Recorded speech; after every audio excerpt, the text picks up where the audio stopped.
இன்னைக்கு நிஃப்டி கிட்டத்தட்ட 25,000 ரேஞ்சில் போயிட்டு இருக்கு. இதே நிஃப்டியில் இருக்கிற ஸ்டாக்ஸை தனித்தனியாக வாங்கணும்னு நினைச்சீங்கன்னா 8 to 10 லட்சம் ரூபாய் ஆகும். அப்ப 10,000 ரூபாய் சம்பளம் வாங்கணும்னா என்ன பண்ணுவான்?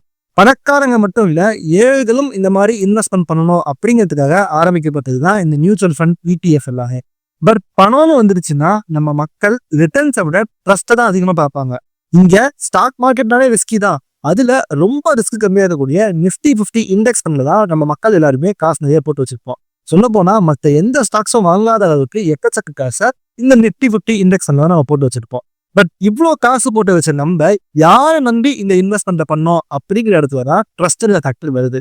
ஏன்னா டாடா மாதிரியான ட்ரஸ்டட் பிளேயர்ஸ் கிட்ட இந்த நிஃப்டியை இன்வெஸ்ட் பண்ணலான்னு பார்த்தோம்னா அவங்க சார்ஜஸ் அதிகமாக போடுறாங்க.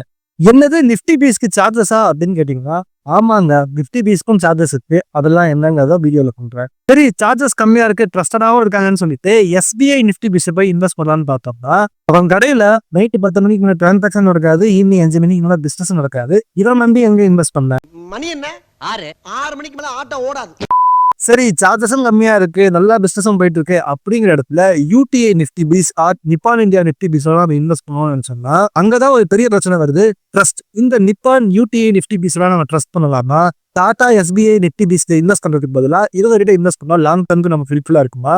இன்னைக்கு நீங்க Nippon Nifty Bees இன்வெஸ்ட் பண்ணீங்கன்னா அந்த காசை மொத்தமா விட்டுட்டு டாட்டாக்கு போயிடலாமா? கம்ப்ளீட் டீடைல்ஸ் பார்க்கலாம். நான் வேல்யூ லைக்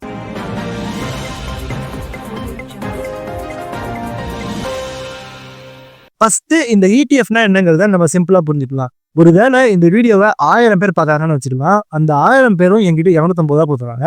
உங்களுக்காக போயிட்டு நான் 25,000 ரூபாய்க்கு நிஃப்டி வாங்கிட்டு வரேன் அப்படின்னா இதுதான் மியூச்சுவல் ஃபண்ட். ஆனா இதே நான் முதல்லயே போயிட்டு 25,000 ரூபாய்க்கு நிஃப்டியை வாங்கிட்டு வந்துட்டு கடையை போட்டு அதை பிரிச்சு வச்சுட்டேன், 1000 பைசா பிரிச்சு வச்சுட்டேன், வேணா வந்து வாங்கிட்டீங்கன்னா வேணாமா விட்டுருங்க அப்படின்னு சொல்லி வச்சிருக்கோம் அப்படின்னா இதுதான் ETF. இது எக்ஸாக்டா சேம் கிடையாது. சிம்பிளா போய் அதுக்காக சொல்றேன். இந்த இடத்துல எனக்கு ETFல தான் கம்மியான சார்ஜஸ் ஆகும். ஏன்? உங்ககிட்ட இருந்து காசை வாங்கிட்டு நான் ஒரு தடவையும் போய் வாங்குறது வேற, ஒரேடியா வாங்கிட்டு வந்து கடையை கொண்டு வைக்கும்போது எனக்கு போக வர செலவு கம்மி இல்லை. அதனாலதான் இது ETFல எப்பவுமே சார்ஜஸ் ரொம்ப கம்மியா இருக்கு. ஆனா நான் வாங்க நிஃப்டில எனக்கு எந்த சார்ஜஸுமே தெரியலையே அப்படின்னு கேட்டீங்கன்னா, இந்த நிஃப்டி பீஸ்லாம் உங்களுக்கு எவ்ரிடே சார்ஜஸ் எவ்வளோ அப்படிங்கிறத அட்ஜஸ்ட் பண்ணிட்டு அது போக தான் ரிட்டர்ன்ஸ் காமிப்பாங்க. அதாவது நிஃப்டி இப்போ 100 பாயிண்ட் மேலே எது வச்சுக்கோங்க, இதுல சார்ஜஸ் எவ்வளோ அதை மைனஸ் பண்ணிட்டு பாக்கி தான் உங்களுக்கு காட்டுறாங்க. அதுதான் உங்களோட ரிட்டர்ன்ஸ் எவ்வளவுமே இருக்கு. அப்படின்னா எந்த ஃபண்ட் ஹவுஸ் எவ்வளவு சார்ஜஸ் போடுறாங்க அப்படிங்கிறதுக்கு ஏற்ற போல உங்களுடைய இன்வெஸ்ட்மெண்ட் ரிட்டர்ன்ஸ் மாறும் இல்லையா? அதெல்லாம் என்னங்கிறத போக போக பார்க்கலாம். இந்த சார்ஜஸ் தான் நம்ம மோஸ்டா எக்ஸ்பென்ஸ் ரேஷியோன்னு சொல்றோம். பட் இதை தவிர இன்னொரு ஃபேக்டருமே இந்த ETFல இருக்கு. அதுதான் ட்ராக்கிங் எரர்னு சொல்லுவாங்க. பேசிக்கா எவ்ரி சிங்கிள் டைம் நிஃப்டி மேல போகும்போது அதுக்கு ஈக்குவலா எவ்ரி செகண்டுக்கு அக்யூரேட்டா நம்மளால ட்ராக் பண்ண முடியாது. அதனால நிஃப்டி ஒரு 100 ரூபாய் மேல போகுது அப்படின்னா நிஃப்டி பீஸ்ல ஒரு 98 ரூபாய் வரைக்கும் மேல போகலாம். அந்த 2 ரூபாய் டிஃபரன்ஸ் இருக்குல்ல, அது 2 காரணம் மேல போகும். ஒன்னு ட்ராக் பண்ற கஷ்டம், இன்னொன்னு உங்களுக்கு சார்ஜஸ் வந்து எவ்ரி செகண்ட் பார்க்க முடியாதுல்ல. அதனால எவ்ரிடே ஒன்ஸ் வந்து உங்களோட சார்ஜஸை கால்குலேட் பண்ணிட்டு அதுக்கப்புறமா இதை மூவ் பண்ணுவாங்க. ஸோ இப்போ இந்த டிஃபரன்சஸ் எல்லாம் சேர்த்து தான் நம்ம ட்ராக்கிங் எரர்னு சொல்றோம். அப்படின்னா யாரு சார்ஜஸை கம்மியா போடுறா, யாரு ட்ராக்கிங் எரர் இல்லாம ப்ராப்பரா பண்றாங்க, யாரு இதை வேணும்ட்டே இந்த எரர் பண்ணாம ப்ராப்பரா பண்றாங்க அப்படிங்கிறத பொறுத்து இந்த ட்ரஸ்ட் பேக்கர்லாம் வருது. ஸோ இப்போ இதன் அடிப்படையில் நம்ம ஒரு ஃபண்ட் ஹவுஸா எடுத்து ரேங்கிங் கொடுத்து பார்க்கலாம். இப்போ இந்த ட்ராக்கிங் எரரை பொறுத்த வரைக்கும் நிப்பான் நிஃப்டி பீஸ்ல 0.03% ட்ராக்கிங் எரர் இருக்கு, SBIல 0.04% இருக்கு. டாட்டால எவ்வளவு ட்ராக்கிங் எரர் இருக்குன்னு நம்ம கரெக்டா தெரியல. காரணம் என்னன்னா அது இப்பதான் ரீசெண்டா லான்ச் ஆயிருக்கு. பட் 0.04% இருக்குன்னு எக்ஸ்பெக்ட் பண்றாங்க. நாலாவது UTI, ICICI, HDFC எல்லாம் பாத்தீங்கன்னா 0.03% வரைக்கும் அவங்களுடைய ETFல ட்ராக்கிங் எரர் இருக்கு. மற்ற ஃபண்ட் ஹவுஸோட ETF எல்லாம் பாத்தீங்கன்னா 0.05% ட்ராக்கிங் எரர் இருக்கு. இந்த இடத்துல நம்ம கிளியர் வினர் ஒருத்தரை பார்க்கலாம். நிப்பான் தான் 0.03க்கு லோவஸ்டா கொடுத்துட்டு இருக்காங்க. ஸோ நிப்பான் 1, மற்றவங்க எல்லாரும் 0ன்னு எடுத்துக்கலாம். ரெண்டாவது சார்ஜஸ். இந்த இடத்துல UTI Nifty Bees 0.05% சார்ஜ் போடுவாங்க. டாடா 0.06 to 0.08 வரைக்கும் சார்ஜஸ் போடுவாங்க. SBI அண்ட் நிப்பான் பாத்தீங்க அப்படின்னா இருக்கிறது லோவஸ்டா 0.04% சார்ஜஸ் போடுவாங்க. இந்த இடத்துலயும் கிளியரா யார் கம்மியா சார்ஜஸ் போடுறாங்க அப்படின்னா SBIயும் நிப்பானும் தான் போடுவாங்க. ஸோ நிப்பானுக்கு 1 மார்க் பாயிண்ட் கொடுத்துடலாம், SBIக்கு பாயிண்ட் கொடுத்துடலாம். நிப்பான் 2, SBI 1, மற்றவங்க எல்லாரும் 0.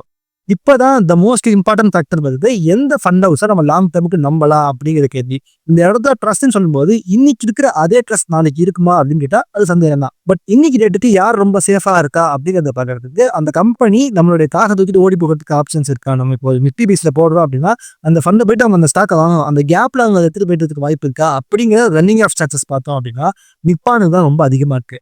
ரீசன் என்ன அப்படின்னு பார்த்தோம்னா, நிப்பானுங்கிறது ஒரு இந்தியன் கம்பெனி இல்ல, அது ஒரு ஜாப்பனீஸ் கம்பெனி. அப்படின்னா இந்த நிப்பான் நிஃப்டி பீஸ்ல ஏதாவது பிரச்சனை நடக்குது அப்படின்னா அந்த ப்ரமோட்டரை நம்மளால அரெஸ்ட் பண்ண கூட முடியாது. ஏன்னா அவங்க இந்திய அணியில ஜப்பான் இருக்காங்க. அதை நடத்துறவங்க இங்க இருந்தாலும் ஆக்சுவலான அந்த ஓனர்ஸ் வந்து ஜப்பான்ல இருக்காங்க ஒரு பிரச்சனை தான். ரெண்டாவது டாடா அப்படிங்கிறவங்க இன்னைக்கு டேட்ல டூ பிட் டு ஃபெயில் கம்பெனியா தான் இருக்காங்க. ஸோ இவங்க மேல ட்ரஸ்ட்டை பத்தி நம்ம சொல்லி தான் புரியணுங்கிற அவசியம் இல்லைனால டாடா இந்த இடத்துல நல்லாவே ஸ்கோர் பண்ணியிருக்காங்க. மூணாவது எஸ்பிஐ, நான் சொல்லவே வேண்டாம், இந்தியானா கண்ட்ரி இது வரைக்கும் இந்த எஸ்பிஐ இருந்துதான் ஆகணும். ஸோ எஸ்பிஐக்கு நல்லாவே ட்ரஸ்ட் இருக்கு. இந்த இடத்துல டாட்டாவுக்கு ஒரு பாயிண்ட் கொடுத்துடலாம், எஸ்பிஐக்கு ஒரு பாயிண்ட் கொடுத்துடலாம், நிப்பானுக்கு எதுவுமே கொடுக்க முடியாது. ஸோ இந்த இடத்துல ஸ்கோர் பார்த்தீங்கன்னா எஸ்பிஐக்கு டூ, நிப்பானுக்கு டூ, டாட்டாக்கு ஒன்னுங்கிற இடத்துல இருக்கு. அடுத்து நம்ம முக்கியமா பார்க்க வேண்டிய ஃபேக்டர் லிக்விடிட்டி. அதாவது ஒரு நாளைக்கு எவ்வளவு பேர் ஒரு ஃபண்ட் ஹவுஸோட நிஃப்டி பீஸை வாங்கி வித்துட்டு இருக்காங்க அப்படிங்கிறது தான் ட்ரேடிங் வால்யூம், அதாவது லிக்விடிட்டின்னு சொல்லுவாங்க.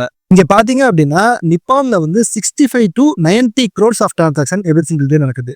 ரெண்டாவது இடத்துல எஸ்பிஐ நிஃப்டி ஃபண்ட்ல 5 to 10% வருது. அதாவது பாருங்க, நம்பர் 1% நம்பர் 2% 7 வச்சாலும் 8வது அளவுக்கு பெரிய டிஃபரன்ஸ் இருக்கு. மூணாவது யூடிஐ நிஃப்டி பீஸ் பாத்தீங்க அப்படின்னா 3 கோடி to 6 கோடி அளவு தான் லிக்விடிட்டி இருக்கு. பட் அதுக்கெல்லாம் மேல டாட்டாவோட நிஃப்டி 50 ETF பாத்தீங்கன்னா 0.5 to 1.5 crores தான் இருக்கு. கிட்டத்தட்ட 50 லட்சம் தான் அதோட ட்ரேடிங் வால்யூமாவே மீனிங் இருக்கு. ஸோ இந்த இடத்துல நமக்கு ஒரு கிளியர் வின்னர் கிடைக்கிறாங்க. இங்க நம்ம ஒரு பாயிண்ட்ல 2 பாயிண்ட் கொடுக்கலாம். ஏன்னா மற்றவங்க எல்லாரோடையும் கணிசமான லெவலில் லிக்விடிட்டி இருக்கு. நிப்பான் இந்தியாவுக்கு தான் இங்க நான் 2 பாயிண்ட் வர போறேன். ஸோ நிப்பான் 4, எஸ்பிஐ 2, டாடா 1 தான் இருக்கு. பட் நம்ம கண்ணை மூடிட்டு டாடா வேண்டாம் அப்படின்னு சொல்லிடவும் முடியாது. ஏன்னு பாத்தீங்கன்னா நிப்பானோடைய ETF 2002 லான்ச் பண்ணிட்டாங்க. அப்படின்னா அந்த டைம்லேருந்தே வாங்கி நம்மளுடைய ஃபண்ட்ஸ் எல்லாமே அது இருக்கும். ஸோ எப்போனா அவங்க லிக்விடேட் பண்ணும்போது அதோடைய ட்ரேடிங் வேல்யூ அதிகமாக தான் இருக்கும்.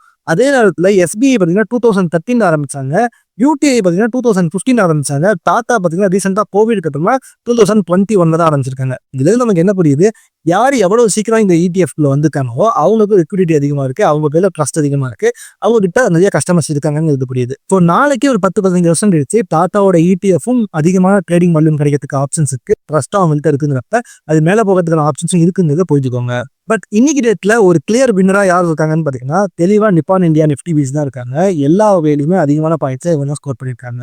ஸோ இப்போ நான் எஸ்பிஐ டாட்டாலாம் நிஃப்டி வச்சிருக்கேன் அப்படின்னா அதை விட்டுட்டு நிப்பானுக்கு மூவ் பண்ணணுமா அப்படின்னு கேட்டீங்கன்னா அது மோஸ்ட் கேஸஸ் தேவை கிடையாது. நீங்க வேணா அடுத்த செட் ஆஃப் எஸ்ஐபியை வேற ஒரு ஃபண்ட் ஹவுஸ்ல இருக்கிற நிஃப்டி பீஸை பண்ணிக்கலாமே தவிர நீங்க உடனே எல்லாத்தையும் வித்துட்டு மாத்தணுங்கிற அவசியம் கிடையாது. ரீசன் என்னன்னா இந்த ட்ராக்கிங் இருந்தாலும் வரக்கூடிய உங்களுக்கு அட்வான்டேஜ், சார்ஜஸ்னால வரக்கூடிய அட்வான்டேஜ்னா இப்போ ஆல்ரெடி வச்சிருக்கிற இந்த கேபிட்டல் லிக்விடேட் பண்ணி வித்துட்டு திருப்பி வாங்குவீங்களா, அப்போ ஒரு heavy capital gains tax amount போடுவாங்க, அதுக்கு அகேன்ஸ்டா போயிடும். ஸோ அதனால பெட்டர் நீங்க இருக்கிறத அப்படியே வச்சுட்டு புது எஸ்ஐபியை மட்டும் இதில் போடுறது நல்லதா இருக்கும். அதே மாதிரி நிறைய பேர் கன்ஃபியூஸ் ஆதீங்க. பாரு நிப்பானோட நிஃப்டி பீஸ் வந்து 250 rupees இருக்கு, வேற ஏதாச்சும் ஒரு ETF பார்த்தீங்க அப்படின்னா 90 rupees 80 rupees தான் இருக்கு, அப்போ அது கம்மின்னு சொல்லிட்டு இங்க பிரைசஸ் மேட்டரே கிடையாது. நீங்க 100 ரூபாய்க்கு ETF வாங்கினாலும் 2 தடவை 50 ரூபாய் கொடுத்து ETF வாங்கினாலும் இன்வெஸ்ட்மெண்ட் அமௌண்ட் நிஃப்டியில சேம் அமௌண்ட் தான் இருக்கும் போது ஸோ அமௌண்ட்டை வச்சு இந்த நிஃப்டி பீஸை கால்குலேட் பண்ணாதீங்க. எந்த ஃபண்ட் ஹவுஸிங் சூஸ் பண்றதுக்கு ட்ரஸ்டட் ட்ராக்கிங் அண்ட் சார்ஜஸ் தான் நீங்க பார்க்கணும். சரி, இப்போ நிஃப்டியை பொறுத்த வரைக்கும் கிளியரா நிப்பான் தான் அப்படின்னு தெரிஞ்சு போச்சு. ஆனா போல்டு பீஸ் வாங்கும்போது அந்த மாதிரி இருக்கா, அதுல வேற சில ரிஸ்க்லாம் இருக்கு. அந்த இடத்துல டாட்டாவோட கோல்டு பீஸ் வாங்கலாமா இல்ல நிப்பானோட கோல்டு பீஸ் வாங்கலாமா அப்படிங்கறத இந்த வீடியோ நான் எக்ஸ்பிளைன் பண்ணிருக்கேன். இந்த வீடியோ செக் பண்ணி பாருங்க. அவங்க நான் உங்களுக்கு